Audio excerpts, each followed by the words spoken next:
If you sell B2B and you're struggling to find urgency with business owners, this video is specifically for you. One of the biggest misconceptions in B2B sales is that there's no pain. They have pain, that's why they're on the call with you. The thing about it though is it's a very nuanced to be able to get the pain and to get their problems. I'm about to put up a coaching call that I did with my B2B client who sells lead generation services to very A-type business owners. We didn't go through a bunch of corny shit like, what would that do for you? Like personally. It's real, cut and dry. How do you sell to A-type aggressive business owners? How do you find their problems? And how do you get them to see you as the trusted advisor? So again, if you sell B2B, you're in the right place. Stick around, take notes, implement this stuff onto your next call. And without further ado, let's jump in. So I listened to a few calls. I'm not going to overwhelm you with so much information. First one we'll dive into is we got Shane here. So firstly is really good job at avoiding the BS small talk. Out of the calls that I listened with you, you don't do the whole fucking, oh, well, where are you based? Oh, did you see the game last night? You get straight to the point, which is really, really good. The first thing that I picked up on is we don't necessarily have a frame for the call, right? And the reason the frame is so important is because they need to understand what they're doing, what we're doing here, right? They need to understand the point of the call. Now, again, it's B2B. So the way we do it is that we're not going to do it like we would be selling like a fucking Amazon FBA offer. It can still be pretty laid back, but they still need to understand what the point of the call is and why we're going to ask so many questions. And more importantly, why it's in their best interest to answer the questions for you to be able to serve them, right? They need to be able to understand that instantly. And so that was one of the first things here is we dove straight in, but they don't understand what we're doing. So that's the first piece. Any questions there? No. And I'll show you how to craft one, how to craft it for this offer. But I think that's going to serve you really well. Now, I know this is a Cole Gordon thing. The whole sharing your screen with the information you got from the setter, I'm not a huge fan of that. And there's a couple reasons why. First, everything has to come from them, right? Whether or not we've heard it from the setter, it has to come from them. And so the way I start calls, because I've had setters, put stuff on my calendar and then I have the context, is it looks like you spoke to ND. Sounds like we have XYZ going on. Does that sound about right? Okay, perfect. Cool. Well, I'll make sure we dive into everything. First part of this call is pretty simple, and then the rest of the frame, which we'll dive into. The reason I don't like sharing it though is because, like I said, one, it has to come from them, not us. And then two, we're going to be writing shit in there. I'm going to show you how to write really detailed notes as we go on. We're going to be writing shit in there that we definitely don't want them to see, right? We're going to be putting a lot of key context that's going to help you with the pitch. It's going to help you with objection handling. And what's really key here is using their own words, right? We want to always use their own words. So for example, if they say that they've been having something hanging above their head, we don't want to say that they've been having it looming above their head. Even though it sounds very similar, it has to be in their words, because if we can give them back their problem in the exact way that they describe it, this is where real rapport is built. Yo, this person's listening to me. If we can give it to them in their words, and if we can describe the solution that we're offering, again, in their exact words, it's shit, this person was really listening to me because this is how I described it, a solution. You got me? So if they see you writing their exact words, it just makes it a little weird of you writing it exactly how they put it. And it also takes a little bit of their focus. Our attention span as humans is not that high. And so it starts to take away their attention span. And so I'd encourage you to not share the screen. And in addition, in this particular call, there was two things that were wrong, that they've had 6 jobs and that they closed a 30K deal, which wasn't correct, which they corrected you on. But when we share the screen with incorrect information, it's just it doesn't work in our favor. You get me? Because now they're well, shit, do these people know what they're doing? I haven't even started business. Where did he get a 30K deal from? Are they mixing me up with someone else? And I've done it too. I've done it where I used to do that because I've gone through Cole Gordon stuff too, where I'd share the screen. And I just saw it was hurting me a lot more than it was helping me. So still have it, just don't show them. Is that clear? Any questions? You could push back too if you're no, I need to share the screen. No. What we used to do in the beginning, right? We used to type out everything originally on the spot, right? We used to, as they were speaking to us, we just recently went into this where we took the notes and just kind of shared the screen. We would originally start with a blank sheet and just start typing away of everything that they were telling us. We switched this up about 6 months ago or 4 months ago. I don't remember exactly, but it makes sense. Sweet. Now, The next thing, and it kind of ties back up to here with the frame, is like we need full ownership and leadership in these calls. Right now, obviously, like I could tell you're a pretty type A New York guy. Like you're a leader. Like it's in you just naturally that you're a leader. But we need that energy to show on the calls, right? Because otherwise, these people, business owners, like they're gonna try to snatch that control if they can. And so that happens if we keep it too open ended, though, right? Because it's like a bunch of cuts are what add up to you bleeding out, right? And so if they don't know how the call is gonna go, and then there was the point where you let me see, it's around here where you're like, is that all? Am I missing anything? And then the woman takes full control and she's like, yeah, what do you guys do? Right? Now at that point, we're kind of fucked because it's like now she has control because now you're gonna get into presenting what you do, but it's because she took control over that call with her doing that. And people only take control over the call if they don't feel like it's going somewhere.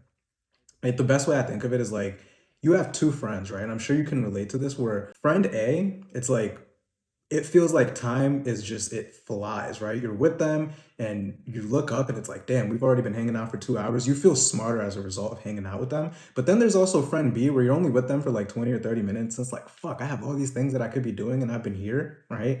We always want to feel like friend A, right? And so if someone tries to take control over the call, it's because you feel like friend B to them. Of like that's why she was just like, he's showing me the screen with all these facts about me, but like, what do you guys do? And she took full control over the call. And so it ties back to up here. And we don't need to review the whole call because you can see how these things they kind of trickle. It's like a trickle effect of how it shows itself into the rest of the call. Because this was only like 30 seconds in, right? But you see how it led to this though. So that's going to be the context of like how we start the call and then that like high level on like taking ownership and leading it so we don't get people trying to snatch control. Now, when we get into the actual discovery itself, we need context on what is actually going on for them, right? And we need the conversation, we need it largely focused on the problems that we solve. And so we solve lead gen problems, right? And you could correct me if there's something I'm not understanding maybe about the offer, but we sell lead gen, right? We are selling qualified leads without them having to think about it. And so we're not selling infrastructure, right? And so we want to keep the conversations around their infrastructure, like equipment and stuff, the zip code, we want to keep the conversations around that as brief as we can and talk about the main problem that they're on the phone for. And so for them, it's leads. And so we don't really know what challenges he's having finding leads for this new business, right? Also, it sounds like he doesn't have all his certifications. Is this a qualified lead? Is this someone who can even buy your service if they don't have that? Or like, I don't think I fully understand that. Typically, if they don't, then I say, how are you currently servicing these type of leads now? Okay. And so I want to put the onus on them with how they've been doing that instead Okay. of me coming up with some whatever. And if there's some sort of incongruency, I'll dive into it. And sometimes in our industry, if they hire a technician that has the certs, then that's okay instead of them. So sometimes the owners don't have it. So it's not always a deal breaker, but I like to at least, Okay. at least just ask how are they currently doing it. Got you. Got you. So yeah, I think that's really key context then, because otherwise we won't be able to help them, right? If they don't have someone. And so we don't understand what challenges he's having with finding new leads, right? We also don't understand what's holding him up from getting all the certs and if this is someone qualified who we can even serve in the first place. And he said something that he already has. This is his third business and he already has two other businesses. That's interesting to me because why not just get leads the way you're getting leads with that business, right? Like, why not just kind of Great take that question. and Question. duplicate? So he's sorry to interrupt. He's a general Mhm. contractor, and this is another business that he's currently starting. He's starting a new. This is a whole new business, meaning a whole new space: mitigation, mold, water, fire. He doesn't currently do. This is in addition to what he's currently doing. Okay, so he's a general contractor, and I mean, the way to get leads, the messaging is different, but the way a general contractor would get leads versus like a water restoration company, if correct me if I'm wrong, is it the same process except we change the messaging, or does anything change there? With mitigation work, it's an emergency. It's a need based, not a want based, as opposed to a general contractor where it's like, oh, I want my my kitchen redone, or I want my bathroom Okay. done over. I want these tiles and blah blah. This is more of generating leads of the now. I need it yesterday. My house is underwater. I need your help. Got you. Got you. Almost like roofing, right? Roofing is very needs based.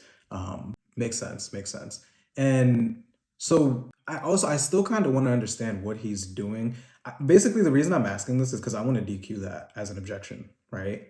I don't want him to tell me that, oh, I'm just going to continue going with the vendor who's been doing my other leads for my other businesses, and I'll just give them this, right? So like you're very sharp and like you know why he wouldn't do that. He has to say it though.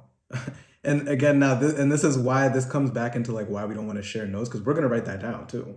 We're gonna write down why he's not gonna go to that other company, or whatever other process he's been doing, because we don't want to get that at the end. You know what I mean? So that's like the key things here, and I'll play the call so you can kind of see it unfold.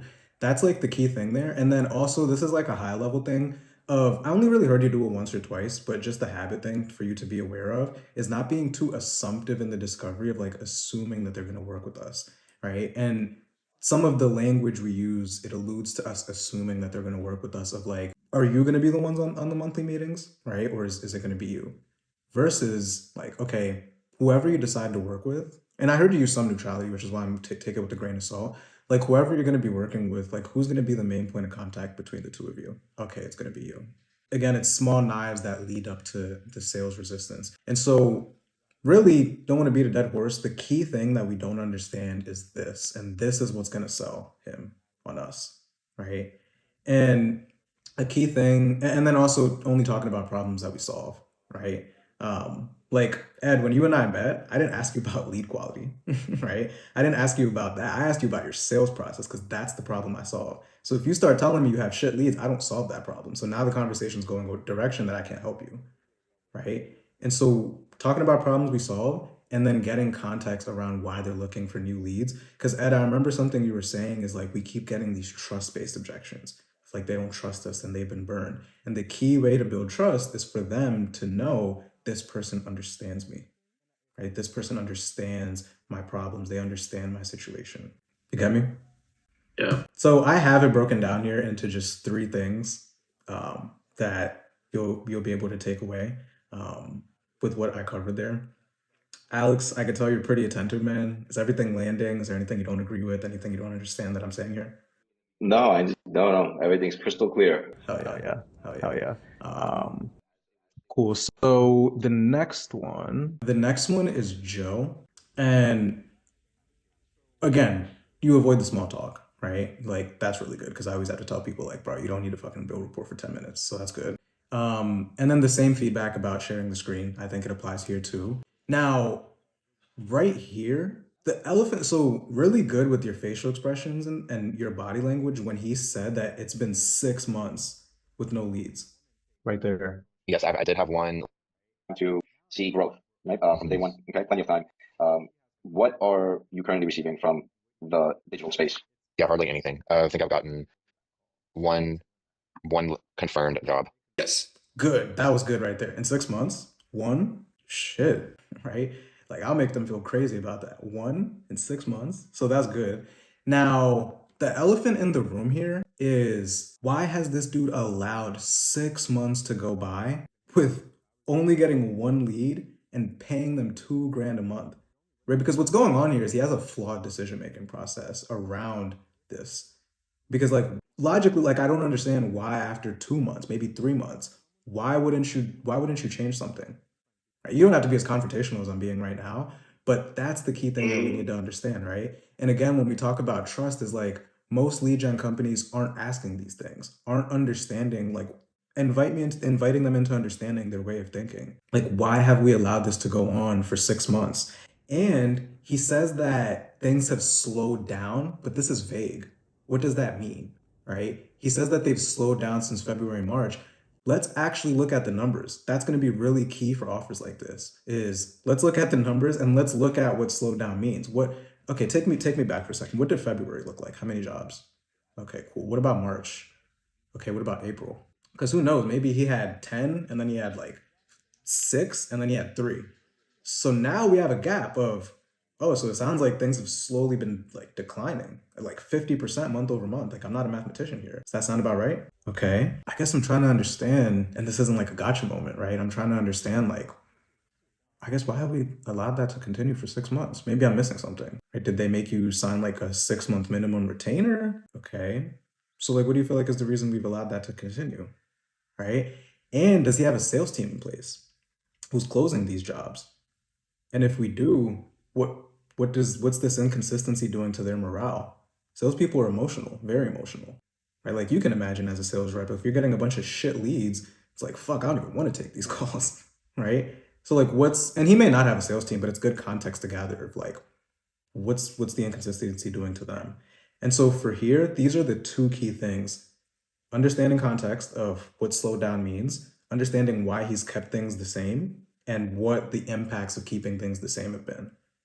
And like, why not even change it? Like, why not give them another 3 months and just like hope things turn around, right?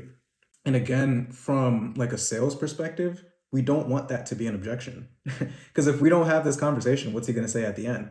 Oh, let me give these guys another month and just see how they do. Pure delusion.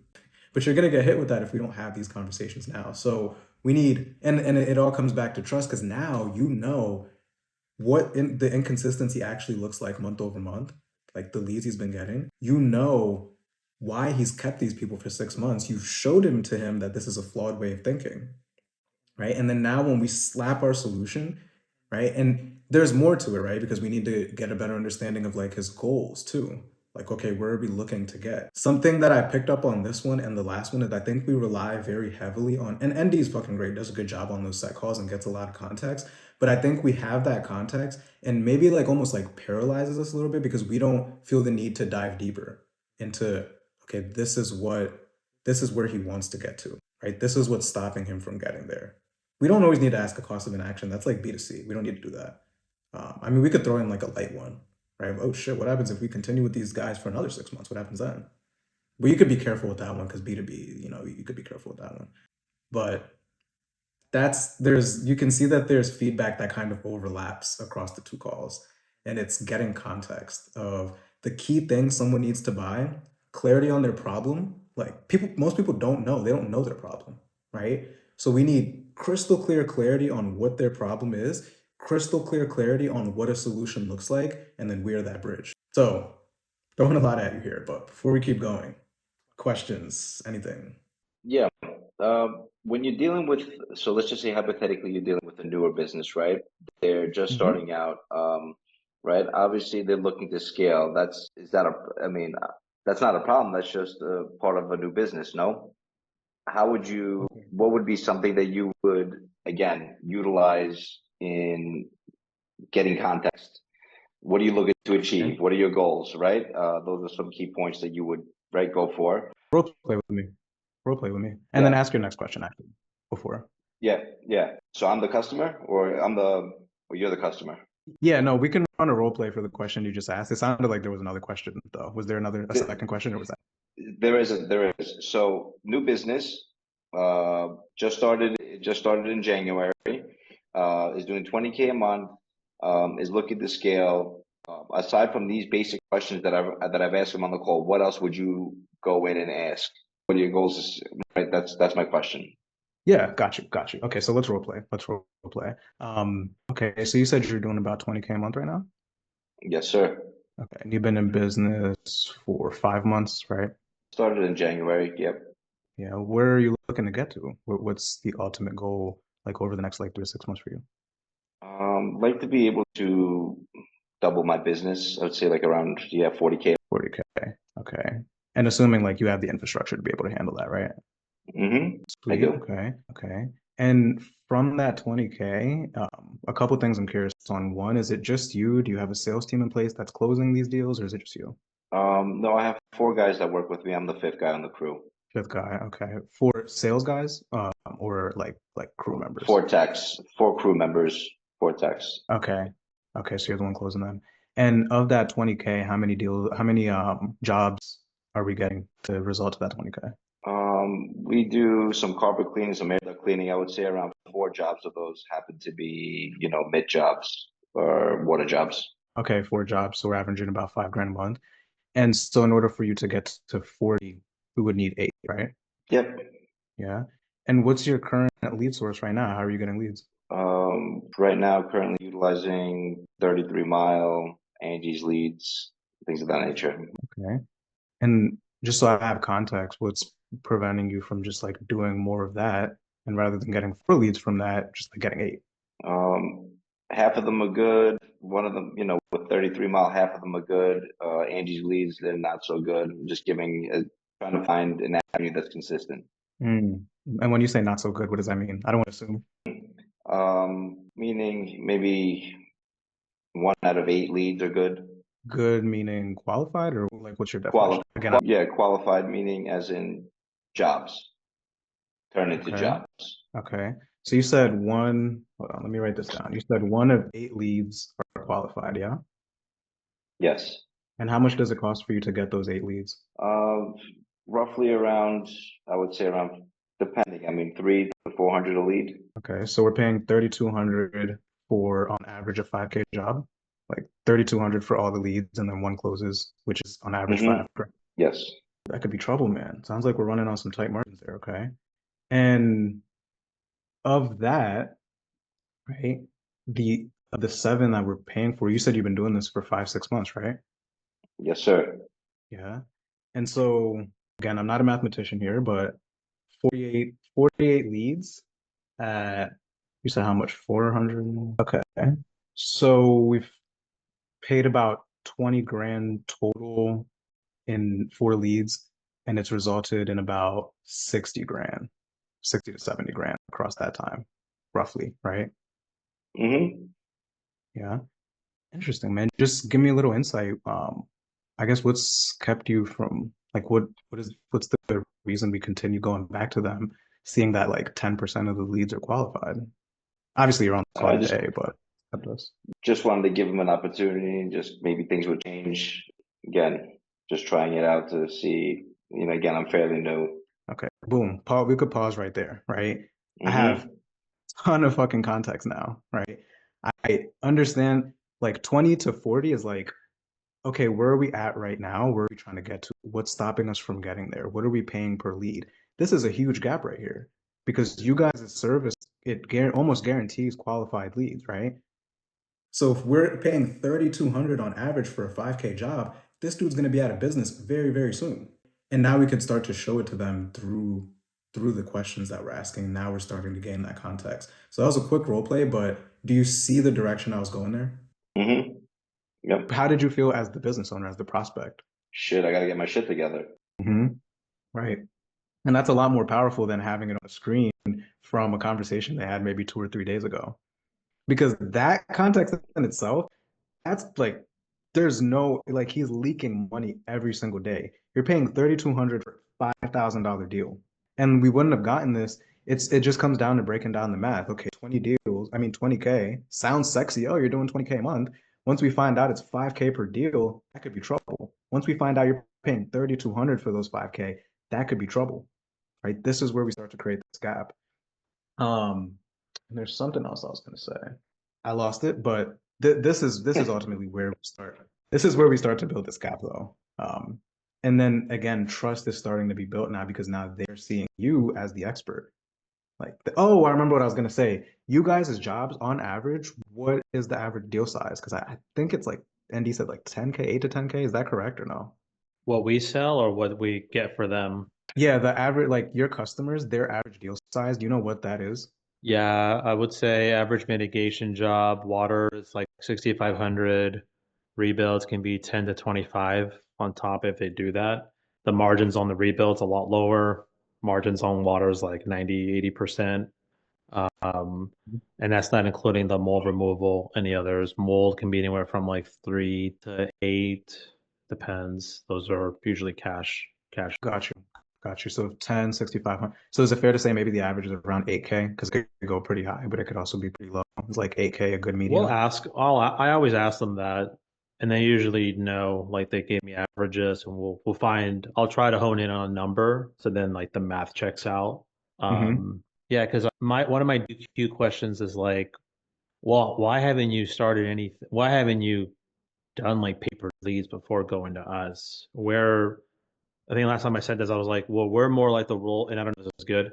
We're more like the Rolls Royce version, or option versus like you should probably try the paper leads and try getting a Camry first. Yeah, yeah, it can be good. It depends on the sophistication of the person though, right?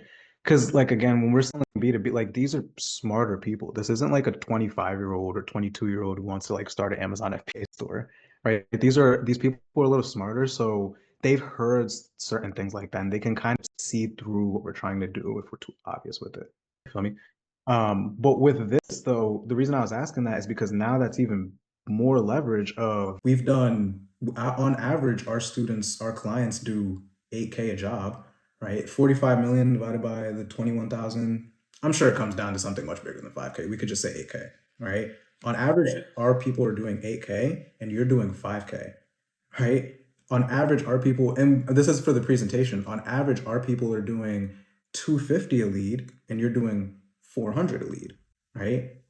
Gaps are much bigger. Now they're seeing you as like, yeah, this guy has the keys. It really doesn't even matter where you pitch from there because now they're seeing that this guy has the keys. Now it's just a matter of making the numbers make sense. So that's the key thing I'm gonna give you is setting a frame for the call and then listen back on this. I'm gonna throw it in the folder. I'll show you guys how the folder and all that shit works.